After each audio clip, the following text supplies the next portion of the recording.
Hello students, welcome to our channel student guideline. और आज मैं लेके आई हूँ आप लोगों के लिए क्लास 11 सीबीएसई बोर्ड हिंदी की एक कविता जिसका नाम है वे आंखें और जिसे लिखा है सुमित्रा नंदन पंत ने। इस कविता के माध्यम से पंत जी किसानों की व्यक्तिगत समस्या और समाज के द्वारा उनकी उपेक्षा को दिखाए हैं, दर्शाते हैं। किस तरह से किसान की परिस्थिति देश के स्वतंत्र होने के बाद भी है और उनकी समस्याएं क्या क्या है।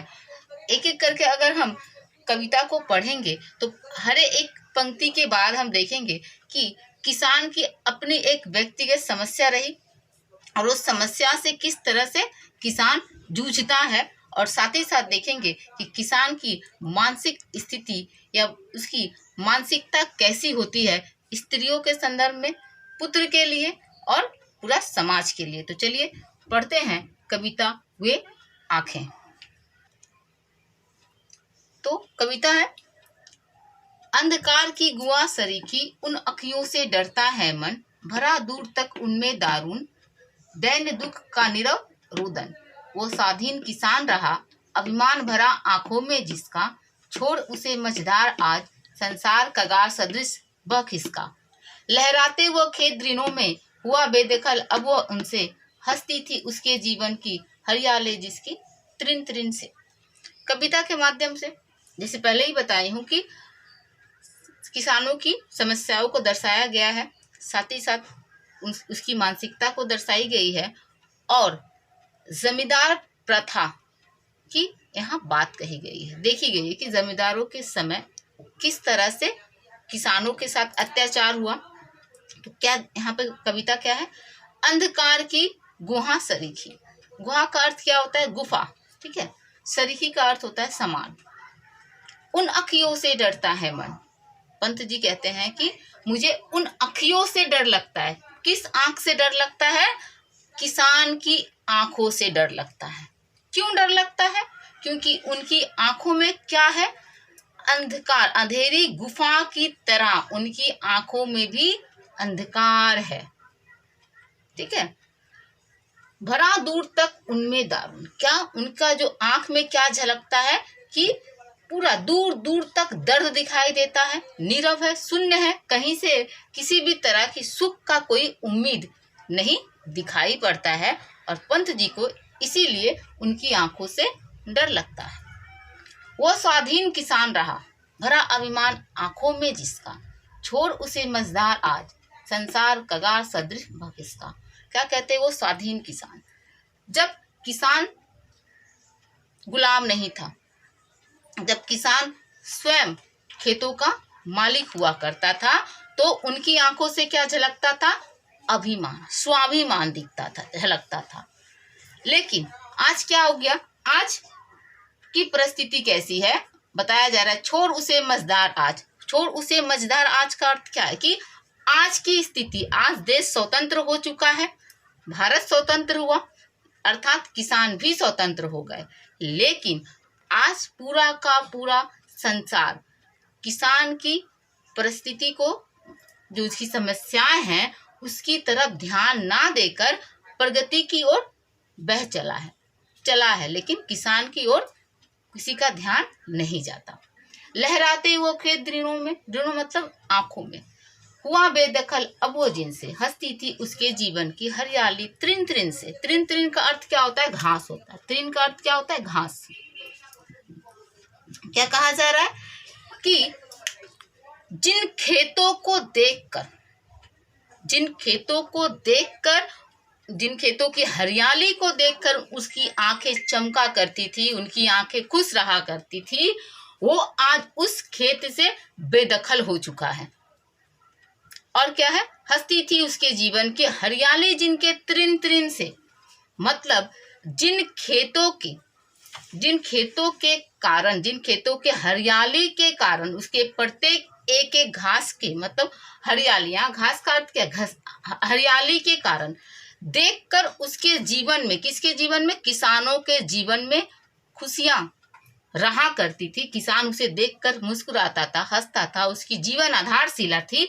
आज वह खेत से वह बेदखल हो चुका है और यही कारण है कि वो अभी दुखी है। उसके नैनों में क्या है, उसकी आंखों में क्या है, उसकी आंखों में दर्द है। ठीक है, चलिए आगे की पंक्तियों को देखते हैं। आंखों में ही घूमता रहता वो उसकी अखियों का तारा, कारकुनों की लाठी से जो गया जवानी में ही मारा। बिका दिया घर द्वार महाजन ने ब्याज की कौड़ी छोड़ी, रह आंखों में चुपती वह कुर्क हुई बदरों की जोड़ी। उजरी उसके सिवा किसे कब पास दुहाने आने देती, वह आंखों में नाचा करती, उजर गई जो सुख की खेती। तो अब देखिए आगे क्या कहते हैं। आंखों में ही घूमता रहता वो उसकी अखियों का तारा। अखियों का तारा का यहाँ पे अर्थ है किसान का बड़ा बेटा, पुत्र के बारे में कहा जा रहा है। क्या कहा गया? कारकुनों मतलब जमींदार के जो कारिंदे होते हैं ना, जमींदार के आसपास जो उसके साथ में जो घूमते हैं हाथ में लाठी लिए हुए, वो लोग जो थे, उन्होंने क्या किया कि किसान का जो बेटा था उसे क्या किया, मार मार के लाठी से वार कर करके उसकी हत्या कर दी। चूंकि वो जवान था, बड़ा था, इसीलिए किसान को बहुत चुभता है, ये बात उसे बहुत दर्द देता है कि उसका बेटा जमींदार के कारिंदों के द्वारा मारा गया।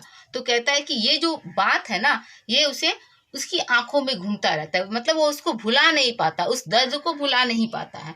तो इसीलिए कहा गया है कि आंखों में ही घुमा रहता है वो उसकी आंखों का तारा, कारकुनों की लाठी से जो गया जवानी में ही मारा। मतलब यहाँ पे क्या कहा गया है कि जो किसान है उसकी दुख क्या, उसका दर्द क्या है, उसकी आंखों में क्या झलकता है कि वो जब भी याद करता है तो उसे वो दृश्य दिखाई देता है कि उसके सामने किस तरह उसके पुत्र की हत्या कर दी गई थी। आगे की पंक्ति में क्या कहा गया? बिका दिया घर द्वार महाजन के ना ब्याज की कौड़ी छोड़ी, रह आंखों में चुपती है कुर्क हुई बदरों की जोड़ी। कुर्क मतलब होता है नीलाम होना, अब बदरों का मतलब होता है बैल। ठीक है, बैलों की जोड़ी। महाजन मतलब साहूकार, जिससे पैसा उधार लिया जाता है। आपने पहले देखा भी है, पढ़ा भी है कि किस तरह से महाजन से पैसा उधार लिया जाता था, उसके लिए ब्याज देना पड़ता था।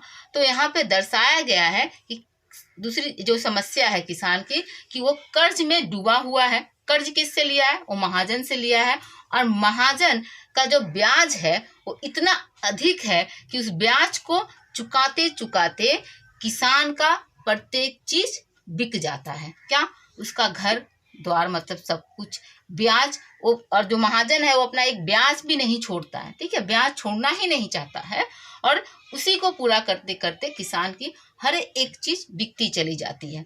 क्या क्या बिकता? देखो, घर द्वार उसका बिक जाता है, उसके सामने उसके बैलों को नीलाम कर दिया जाता है। मतलब कि बैल के बदले शायद वो पैसे लिया था, जिसके वजह से जब वो पैसे नहीं चुका पा रहा है तो क्या किया गया, उसके बैलों को नीलाम कर दिया गया। उसके बाद क्या जाता है? उजरी उसके सिवा किसे कब पास दुहाने आने देती। उजरी मतलब सफेद। यहाँ पे किसके बारे में कहा गया है? गाय के बारे में, कि उसके पास एक गाय थी जो सफेद रंग की थी।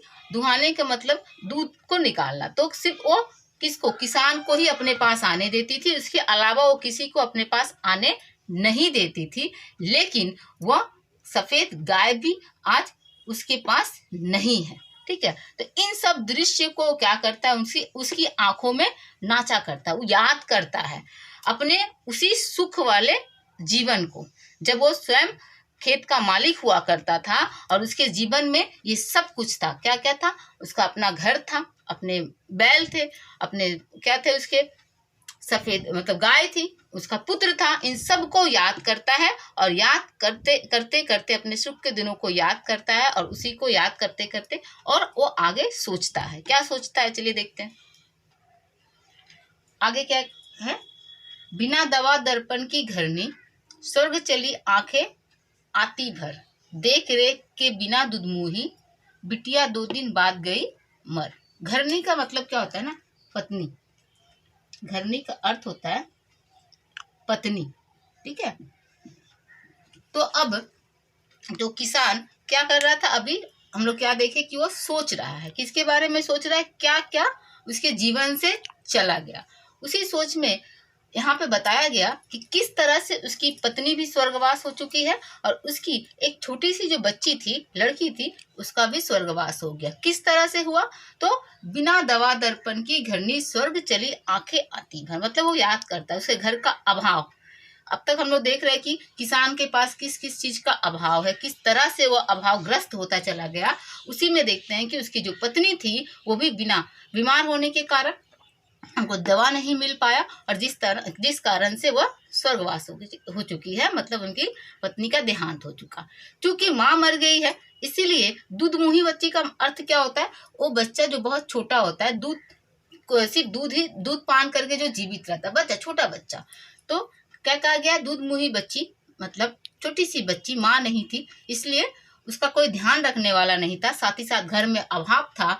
तो उसकी पत्नी के मरने के कुछ दिन बाद क्या होती है? उसकी बिटिया भी, बच्ची भी मर जाती है। अब क्या है? घर में विधवा रही पतोहो, लक्ष्मी थी यद्यपि पति घातीन, पकड़ मंगाया कोतवाल ने, डूबे कुएं में मरी एक दिन। क्या कहा गया?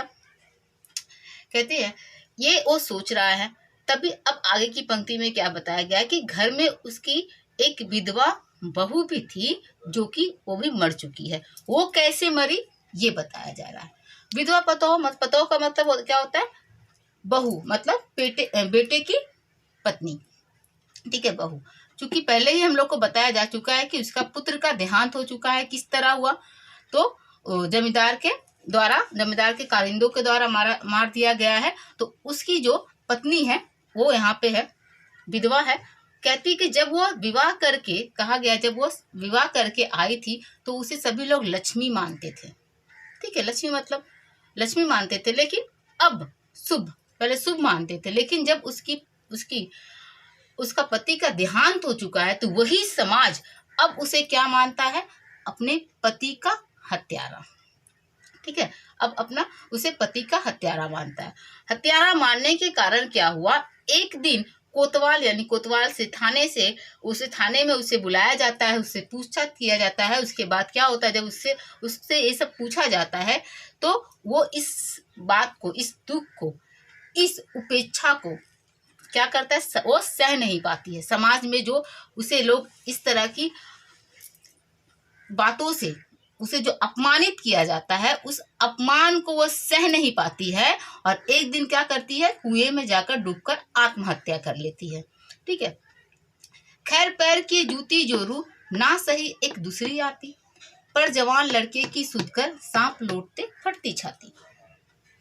तो यहाँ पे हमने देखा कि समाज में स्त्रियों के प्रति क्या सोच रही। कहीं ना कहीं ये पंक्ति हमें ये भी दर्शाती है कि उस वक्त समाज में स्त्रियों के प्रति कैसी सोच रही। ठीक अगले ही पंक्ति में क्या दर्शाया गया है कि किसान की मानसिकता कैसी है अपने पत्नी के बारे में। किसान की मानसिकता है खैर पैर की जूती जोरू। जोरू का अर्थात क्या होता है? स्त्री, पत्नी, ठीक है। वो पैर की जूती समझता है अपनी पत्नी को। कहता है सोचता है कि ठीक है, पत्नी क्या है? पैर की जूती है, एक नहीं रहेगी दूसरी आएगी। ये उसकी मानसिकता है। किसकी? किसान की मानसिकता है। कहीं ना कहीं समाज की ओर दर्शाया गया है लेखक के द्वारा कि ये कितना ही शर्मनाक सोच रही। लेकिन दूसरे ही पल जब वो पत्नी के बारे में सोचता है तो सोचता है जाने दो, मर गई तो दूसरी आएगी। लेकिन जैसे ही अपने पुत्र के बारे में सोचता है, शुद्ध करना मतलब सोचना, उसको याद आता है, तो उसके सीने पे सांप लौटने लगता है, छाती फटने लगती है। मतलब वो उस दर्द को बर्दाश्त नहीं कर पाता है, सहन नहीं कर पाता है, उसे अपने बेटे की याद आती है। तो हम देख सकते हैं कि यहाँ की पंक्तियों में किस तरह से समाज में स्त्री और पुरुष के बीच असमानता भी कहीं ना कहीं देखने को मिल रहा है। ठीक है, चलिए आखिरी पंक्ति की ओर चलते हैं। पिछले सुख की स्मृति आंखों में क्षण भर एक चमक है लाती, तुरंत शून्य में गड़ुओ चितवन, तीखी नोक सदृश्य बन जाती। स्मृति मतलब यादें, ठीक है। अब क्या कहते हैं? ये सब जो किसान है, किसान अपने पिछले सुख की यादों को याद करता है ना। जब हम अपने किसी अच्छे दिन को याद करते हैं, सुखमय दिन को याद करते हैं, तो क्या होता है, हमारे चेहरे चमक उठते हैं। हम याद उस खुश के साथ, उस सुखी के साथ थोड़ी देर के लिए क्या करते हैं, उस सुख के साथ हम लोग उसमें खो जाते हैं। और खुद भी उस वक्त देखिएगा आपकी मना स्थिति, आपका चेहरा, आपकी आंखें, सब क्या होता है, चमक उठता है। उसमें हम लोग क्या होते हैं, लीन हो जाते हैं उस सुख के समय को याद करके। तो किसान भी यहाँ पर अपने वो बीते हुए सुख को, जो उसके जीवन से जा चुका है, उसको याद करता है, और उसका जो आंख है वो थोड़ी देर, क्षण भर मतलब थोड़ी देर के लिए चमक उठता है।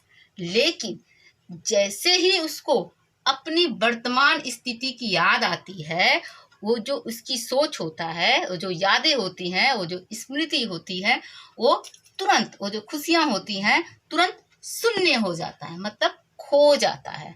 और तीखी नोक बनकर उसे तकलीफ देती है। तीखी नोक मतलब क्या होता है, चुभना, दर्द देना। तो वो पुराने जो उसके सुख के दिन थे, उसको याद करके अब उसको कहीं ना कहीं मन के भीतर तकलीफ हो रहा होता है कि उसके सारे वो सुख के दिन खो चुके हैं, और आज की वर्तमान स्थिति को वो क्या कह रहा है, वो उसकी आंखों से झलकता है, उसकी दर्द बन के उसकी आंखों से झलक रहा है। तो ये थी सुमित्रानंद पंत जी के द्वारा लिखी हुई वे आंखें। उम्मीद करती हूँ कि आपको वे आंखें कविता अच्छी तरह से समझ में आ गया होगा। अगर नहीं आया है तो आप, या कोई समस्या है तो आप प्लीज कमेंट बॉक्स में जाके कमेंट करें। वीडियो को देखने के लिए थैंक यू।